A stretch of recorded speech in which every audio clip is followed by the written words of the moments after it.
Welcome, everybody. It is so good to see everyone here. Good to see some familiar faces and some new ones. I'm so pleased today to introduce you to Aslı Çavuşoğlu. Aslı is based in Istanbul in Turkey and is seeing her show today for the first time, which is so exciting.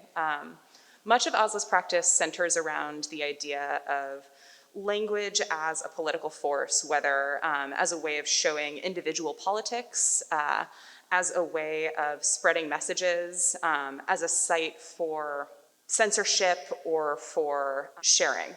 The works that you see in the exhibition today are all under the umbrella of With Just the Push of a Voice, which is sort of a show within a show of Kissing Through a Curtain. Aslı has created 3 new works for this exhibition. She has also had recent exhibitions at Cadast in Paris, at the New Museum in New York, at the Arab Museum of Modern Art in Qatar, at the RISD Museum in Providence, at Art Istanbul, at the Delfina Foundation London, as well as at the exhibitions at the Palais de Tokyo, the Moderne Musée, the Istanbul Biennial, the New Museum Triennial, and many others. Please join me in welcoming Aslı. No, so it's the first time that I'm seeing the exhibition. That's my second time in North Adams. Yeah. But before it was like I came for the research trip and I came to see the space. And then we had to, my tickets were bought, and Ellie that time was actually very optimistic and saying that was like last March. Yeah, last March we were like, maybe we'll just push the opening till May, which was in hindsight. I was like, I don't think it's something different, Ellie. Yeah, it was a little bit of, misplaced optimism on my front, but I'm so glad that we get to have you here to finally see your exhibition. And thank you so much. Yeah, that's the first time I'm having a show, and also it's my first solo show in the US. Yeah. I mean, like a group of shows. Like I had a solo show, but it was mostly like one-piece work. So it's nice to see like a very tiny survey of my works that are like some existing and some commissioned for this project, for this exhibition. Yeah, absolutely. We've cobbled together each other, or with each other, the little show that you see here, which spans about 10 years of your practice. The earliest work in the show is 191 of 205.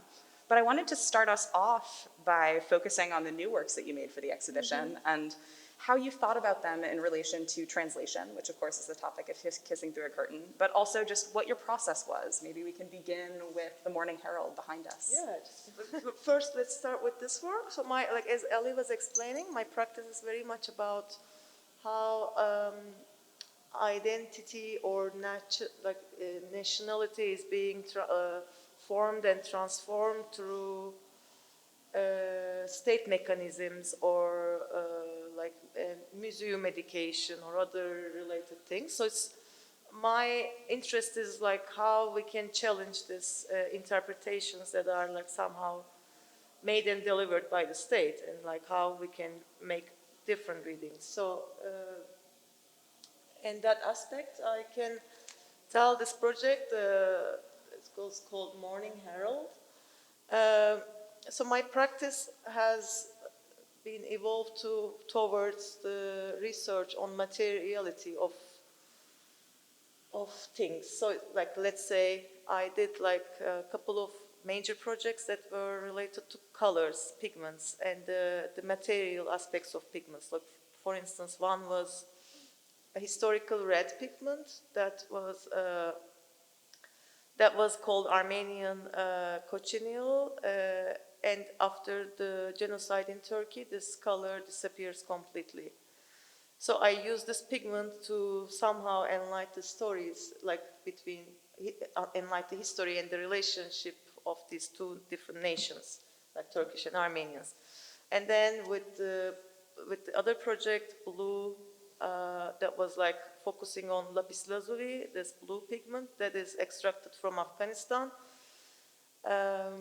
Was interesting for me to see the entire lapis lazuli mines were controlled by Taliban, and so each time as an artist, you go and you buy materials because you want to do stuff, and it's like not knowing that it would profit Taliban by doing it. So it was like this, the work was about this relationship. And here I'm also using another pigment It is called bone black, and it's a black. It's one of the like first blacks, the first colors in the history.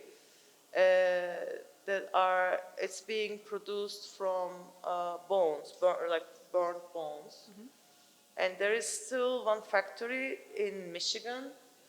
Ironically, they still do it. They started with bones, and then after buffalo got extinct in the U.S., there were like some grave diggers, especially in the Native American soil graves. So they used it like they use their human remains to do pigments. And now this industry is only using animal bones, but this history was like something very creepy to me to look at. So here the black I use is like this bone black that I ordered from this factory in Michigan. And the work is about as it might maybe like also point like from the blackness, and so it was interesting for me to look at like how the having like grief in the like nowadays is like somehow how it has a connotation in digital world. And so, for instance, if there is something really horrible happens, a massacre happens, people change their profile pictures into black. And it was somehow interesting for me to see this blackness is like becoming something that's like something horrible happens, like, you know, like, and you like immediately your heart starts like beating like hell, and you know what happened. Especially, you know, in Turkey also, but also in Europe, ISIS-related bombings were really hot about 2-3 years ago. So it was like, in a way, this black square, the profile pictures being black, somehow became the news itself. So I thought, how would it be like possible to transfer this feeling of grief and the news, like as a black square, onto a newspaper? Mm-hmm. So I've been collecting I've been collecting the Facebook screenshots, like when something bad happens, like how many people change their profile pictures. Because, you know, if something happens in Paris, like a lot of people know about it, and it's always more people react towards it. But if something happens in Baghdad or Afghanistan, it's just like so common, it's only a few people change or they react. So I did like the screenshots, like collecting how many people reacted, like just on my own page, of course. So how many people like react those events, and so it was a screen print transfer on newspapers where you can see the dates only on the down part of the sticks. Yeah, so it mimics the shape of an old-fashioned sort of newspaper rack. You still see them sometimes in cafes or diners or in barbershops. Those newspaper racks that will offer people the ability to read the news and to sort of read the same newspaper that someone else has read. Yeah. So part of what you're spinning out here with each of these dated posts corresponding to some sort of national tragedy or international tragedy is the notion of when grief is shared and when grief is opaque to someone, when it's difficult for two different people who might be looking at the same feed to understand perhaps what's being mourned, right? Yeah, it's interesting it's sort of data mining of grief in some ways, but from one really specific personal perspective, right? Yes. And also it's interesting because when I produced this work, it was like 2-3 years ago, and then I didn't know anything about like the movement of Black Lives Matter, and so then the black square became something else. So it was interesting for me to see how the work's meaning here also changed into something else. My intention, of course, wasn't about that, about that moment. But Yeah, it's become a little bit of a time capsule. I mean, a lot of this exhibition is like that in some ways. We finished installing literally the day that the country shut down for COVID. I drove my last artist to the airport the day that like New York closed its borders, right? So a lot about this exhibition is like, you sort of have to put yourself in the mind of pre-COVID in some ways. But I'm interested in the ways that your work speaks to so many of the things that we've all experienced over the last year and a half, 2 years now. Not only the collective grieving around Black Lives Matter, around COVID, but also the demonstrations that have happened over the last couple of years too. For that reason, I'm interested to shift our focus to Annex, the new typeface, as well as neon work that you created, which is in the next room. Could you talk a little bit about the sort of cultural phenomenon in Istanbul that that's based on? yeah, because I think it's only Istanbul. We have it in Istanbul, and also I saw it in Italy. It's like some small towns in Italy, but it's mostly in Istanbul. So it's like here you can also see the font there, which we use also in the catalog. So it's like kind of a two languages. It gives a feeling of two different languages.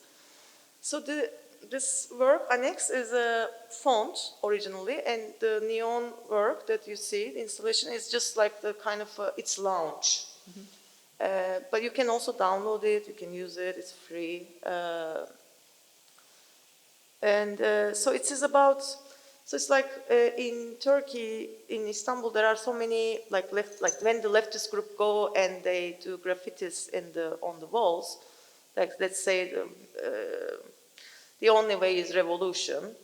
And then the rightist people, but also civilians, they go and they just like add some letters with the same like color spray or different sprays, and they make the words illegible. But instead of erasing, they create kind of very geometrical shapes, and they are, you cannot really read them, but also they are there somehow. So it's that I've been like collecting the pictures of this for the last 10 years and didn't know what to do with them.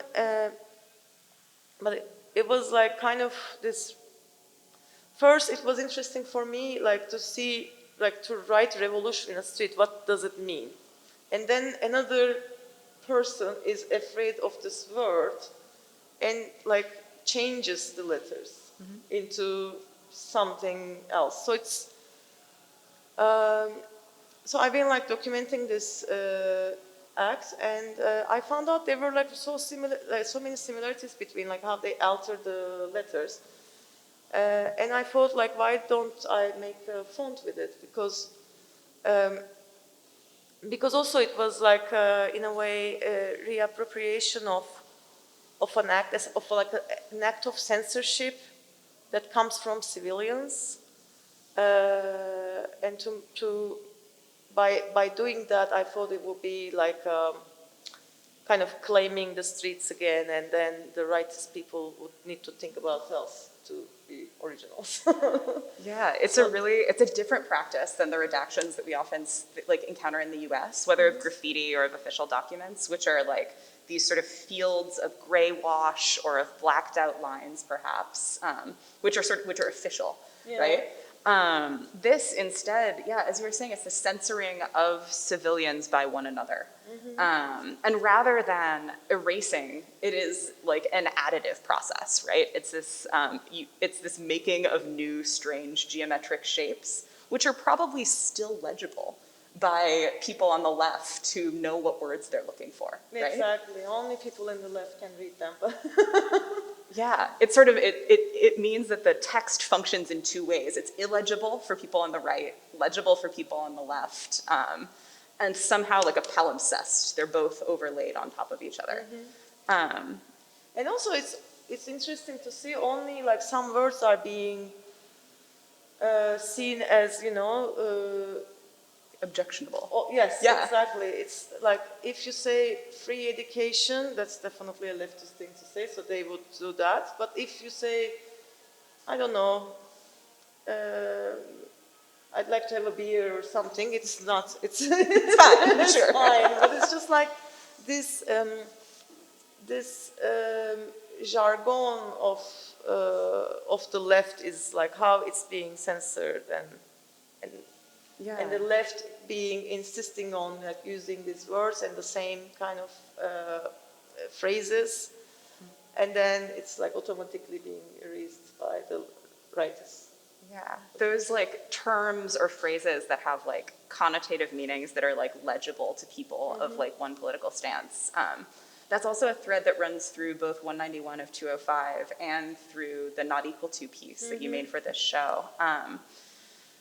How did you come up with the idea for Not Equal To? It's comparisons of words that are supposedly, you know, referring to the same thing, but they mean different things about who the person's speaking them, right? What prompted you to create that series, first in Turkish and then in English? You asked the long play, no? LP. What? The LP. Oh, I was asking both about 191 of 205 and Not Equal To. They seem okay. to share that sort of like thinking about language that is associated with a political party and maybe becomes banned or has like is received in a certain way because like a word or a phrase is associated with either the left or the right. So I can start maybe talking about the LP project. Great. So in the 80s, 85, the Turkish national TV and radio decides to ban certain words to be used in their broadcasts. The words including freedom, revolution, equality, and so on. And they were like 205 words. And instead, they were saying you should use this word instead of this. So it's like instead of revolution, you'd have to say reform. Or instead of, I don't know, equality, you have to say something else. And they explained it, the authorities explained that ban, like they wanted to equalize the language of the left and right. But actually, it's like how you can do that, and also like what they were suggesting to replace the banned words are not really actually the same words, and they were mostly like from the old language, more like Ottoman related rooted letters, Old-fashioned words, kind of, yeah.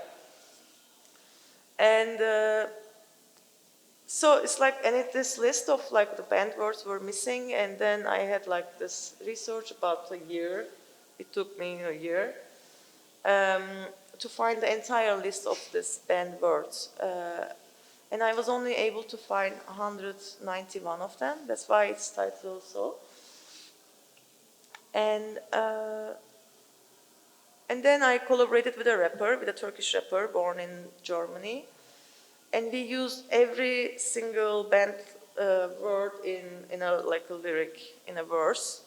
So I thought it would be interesting, like also like if you want to sing it along, then you would also like do something like disobedience. You would collaborate with this kind of a protest. Yeah, the like act of singing the work becomes itself an act of resistance, Yes. which is cool. Yeah. Exactly. Yeah, I don't know, with the language, I am very interested in it because it's like, it's also, it defines us and it defines other, and these like being part of groups, and especially in the nowadays politics, like the polarization, and it's like how the language is being utilized to serve to this polarization. So it's just very like something that I am very interested and also sad about. And so this Not Equal To is a project about that. And also I first started doing the Turkish version that is not now on view. And it was like in Turkey, even to say hi, how are you, is like you can say it in a pro-Erdogan way, or you can say it like anti-Erdogan way. Like seculars use different, but in the super daily language. You can say, I don't know, if you say God bless you, and then the secular says completely something doesn't involve God or anything. So it was very interesting for me to see, like, you can really understand from like a simple small talk from like what the other person would be probably voting for. And also in this work, I was like, because also seculars, they are also trying to invent their own language in order to oppose Erdogan. So there is this like clash of the two,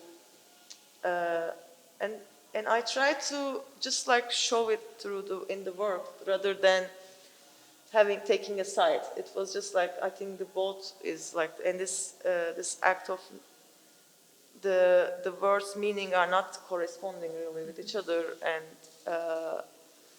it was yeah, I was not taking a side. I just wanted to show how, yeah. And so the technical part is like there are two different kind of paper, so I combine them together, and then the equal part is just in the middle. So they resemble a flag, Yeah.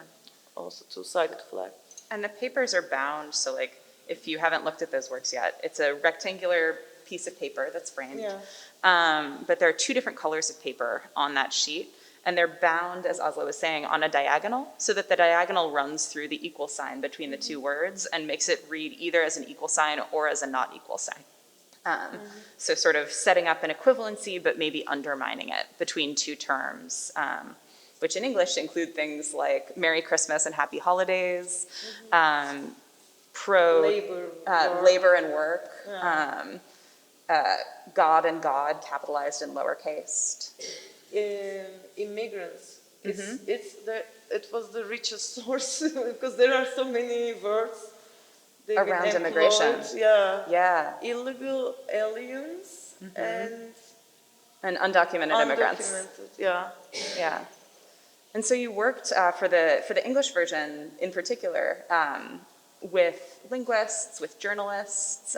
You and I brainstormed too, like in the car, thinking about these two pairs of terms that do something similar to what you were describing in terms of the Turkish terms. When you say these terms out loud, you are sort of pledging your allegiance to one side or the other. You're like, in an encoded way, telling the person who you're talking to what you think about the issue that you're referring to, right? Or your stance on secular versus religious holidays or observances of holidays.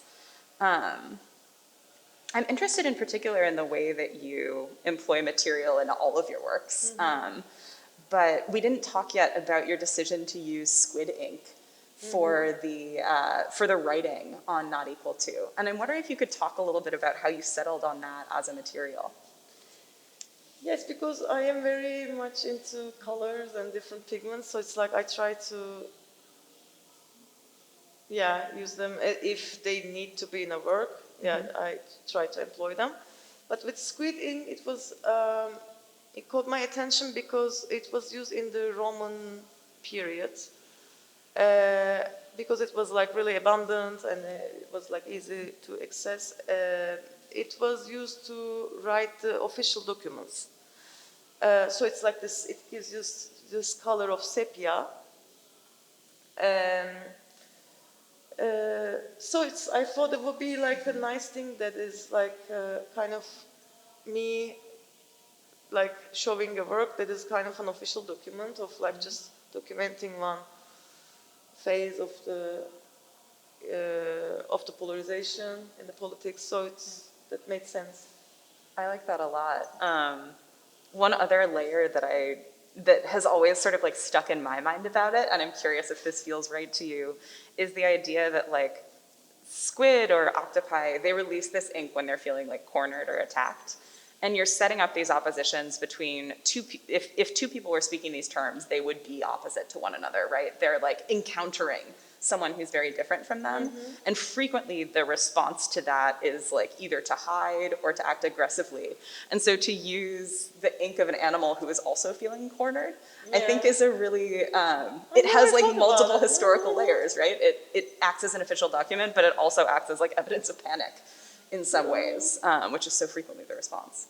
I never heard such a very beautiful comment. Oh, thanks. That's one of the things that I love about your work. I think in talking with people who have visited about it, often what they take away from it is different than what I take away from it, or they gravitate towards different pieces of it. We were talking about a visitor in the car ride over who really gravitated to Not Equal To, who themselves was an immigrant and like really wanted to spend all of what was meant to be an hour-long tour. I think we spent half of it talking about that work. And so listening to people respond to your work in particular, I think that so frequently what people, how they interpret it and what they gravitate towards is informed by their own personal experience, maybe even more than for most artists' work that I kind of have showed as part of this exhibition or others. So maybe, I guess, before we turn to others of your works, because all of you have seen Asla's work, is there anything that people are curious about her work? Are there any questions that we can answer? I could keep asking her questions all day. So. Yeah, we thought about like having a presentation because I know you must be unfamiliar with my work, but then I thought like why? Because I give a lot of artist talks and it's just like I sometimes find myself repeating same things, and I was like, no, let's have it like without images, and maybe I'll try to explain the works verbally. So it's, you can also ask me my practice like. Former like projects. And Has this piece ever been played after the radio? The music was played in the radio? No. It was played in like, but not national radio. Yeah. What would happen if it were? I don't know. I wish. I wish they could invite or they could play the song and we would see, because it is something. I think it's still in their constitution, but it is not practiced anymore. So I don't know if anybody would notice. Yeah. That's a remarkable amount of social change to happen over the course of, what, 30 odd years, right? To go from like people could be imprisoned for saying these words on the radio to like maybe now no one cares. Yeah, exactly. Yeah. And so a lot of people resigned that time against this ban, and a lot of people like changed directions in their life after this, like quitting such a secure job. It makes sense. It's a real like statement about the power of language or like the belief that governments have too in the power of language, the idea of banning particular words because like just saying freedom might, who knows, might incite a riot, might like cause people to ask if they're free, all of these questions. Yeah, true. Yeah. I don't think this is a question, but it's curiosity that came up when both of you were talking about the pieces, and that they don't necessarily represent specific instances in Turkey. In fact, I was feeling they were very American. Some of the stuff, and maybe that surprised me that I'm experiencing them in that way. I don't know why. I should know better, but you know, when Americans think about Turkey, it's a place that is not a comfortable place in my mind to go visit, and the way that people are treated there and human rights. It's the same thing that's happening in America, which is kind of frightening, and I think your work is sort of speaking to the way in which people cause suffering is universal. It's not just by country. No, thank you for your comment. I think, like the reason why I did Not Equal To series for the US was like the same thing. It's like because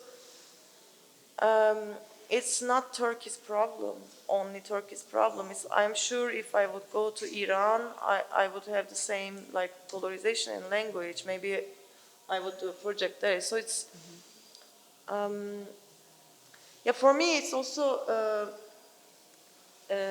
interesting. It's like because when in the beginning of my practice, it was more like me bringing content from my country. like for the international audience, kind of. That was the feeling. But right now, it's actually like everybody is going through similar things. Maybe not like that kind of direct censorships and so on, but like there are so many like, you know, like more intangible oppressions and difficulties that everybody is going through. Yeah, it feels like the timing of having your work here is really exciting to me. I think so many of the things that you've been thinking about in your practice, the way in which language is coded, the way in which language can be activist or can be conservative, the ways in which information spreads from person to person, whether online or through conversation. Those feel like questions and issues that the U.S. is just now really starting to deal with and unpack in ways that are important and meaningful. But you've been thinking about these things for decades at this point, right? Yeah, but also, I mean, I'm sure US was thinking also. I think so. I think that we haven't had as many like open conversations about it on a national scale, maybe. Yeah, but something was always boiling. Yeah. I think that's right. Yeah. Yeah, it's also like, I think your decision to have exhibitions really long, like even if it wouldn't be COVID, you told me that it's like, so it's also a very nice opportunity for an artist because your work is being interpreted like in light of different political things happening. Yeah. So it's also like now maybe looking at not equal to is like, because when I did it, there was still Trump, the president. And afterwards, Biden, so we don't know what words he's going to, you know, start coining. So it's a nice thing, actually. It's like, because usually you have an exhibition, it's 3 months, and then it's like, it's an immediate reaction to what's going on, or maybe like a little bit later. And then it never like sinks really, and like, it's like a very nice experience for me too. Yeah, for me as well. I think, I mean, especially with this particular duration, right? This exhibition has lived through the space between March 2020 and it'll come down in January at the beginning of the month. And we had more works. We did, yeah. We deinstalled some of the works about a month ago because private lenders wanted them back. The show was initially meant to end this past March. We've extended it twice now because of COVID. Understandably, people were like, I can't actually extend the loan again. But that has also encouraged us to look at the exhibition in new ways because we reoriented the space a little bit, right? The space initially had works on both walls. Now it's sort of a unidirectional space where things like pop-up talks can happen. The 191 of 205 was initially sort of tucked in a corner and faded into the background a little bit more. I actually like this though. It's good. It's interesting to move things around in galleries and to sort of allow new relationships to develop between works. Not usually a thing that most exhibitions get to do. So I've been grateful to have that little bit of extra time with your work. I'm wondering maybe if to, I'm being mindful of time and knowing that we said this would be about 45 minutes. Does anyone have any other things that they want to talk to Aslı about? If not, I can offer a closing question. Okay. In that case, Aslı, I'm wondering if you could talk a little bit about what you're thinking about right now. What the sort of next questions or thoughts or even like concrete projects burbling in your mind are as you look ahead?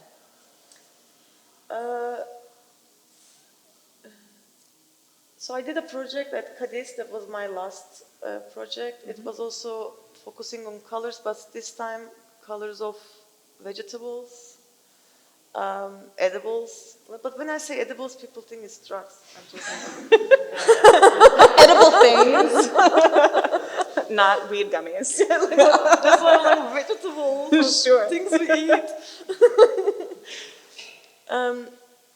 So what I was like, I focused for this exhibition was agriculture initiatives in Turkey who were like mostly interested in like forming new models against like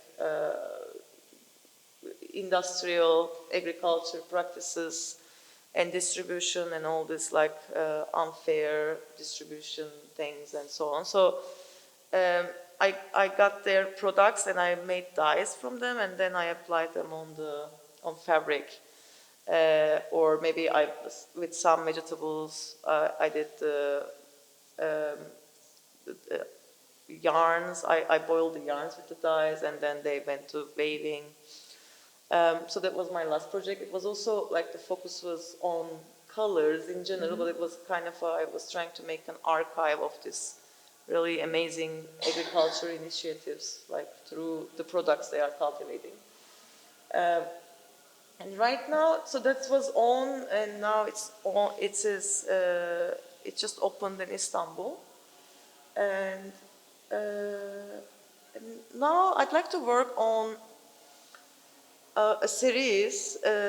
I think it's going to be long, and this time I'm not going to have any deadline stress. So it's a work that I will start for myself and end for myself.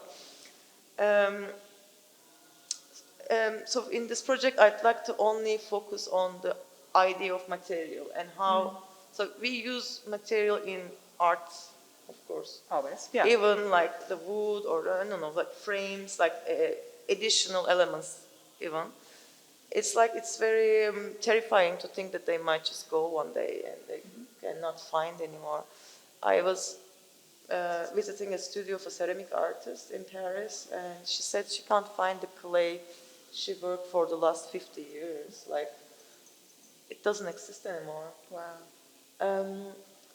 So that's going to be a series of just like me focusing on problematic materials in the world, and let's say resins or some plants or some practices, agricultural practices.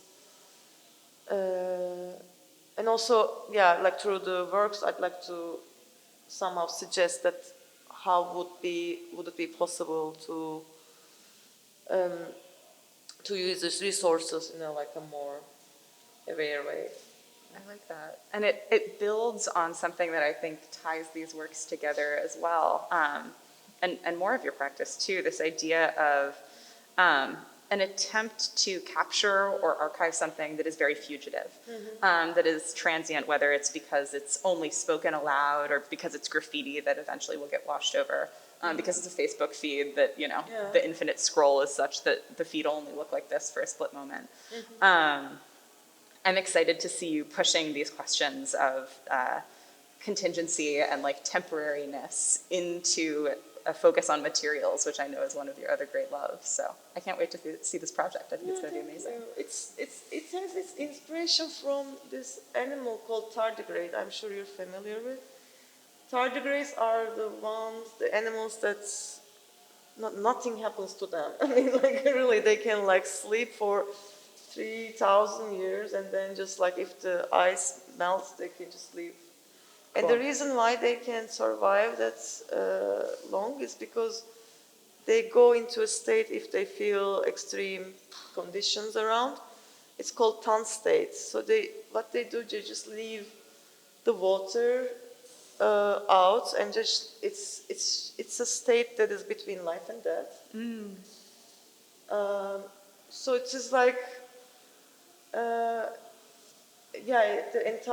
The works are going to be more like having a connection to this state and how, instead of like trying to make the numbers of the resources more, but like how can we make it like with what number we have in hand. Yeah, sort of suspended animation, taking it briefly out of circulation until maybe a time when it can be, when that resource is not in such dire straits, when maybe that there is the possibility of extending it and building it outwards and making it more accessible. Yeah, exactly. Cool. Well, thank you so much, Aslı. It was really fun to get to talk to you again. I hope you all enjoyed yourselves. Thank you for coming and sitting with us for the last 45 minutes. Thank you.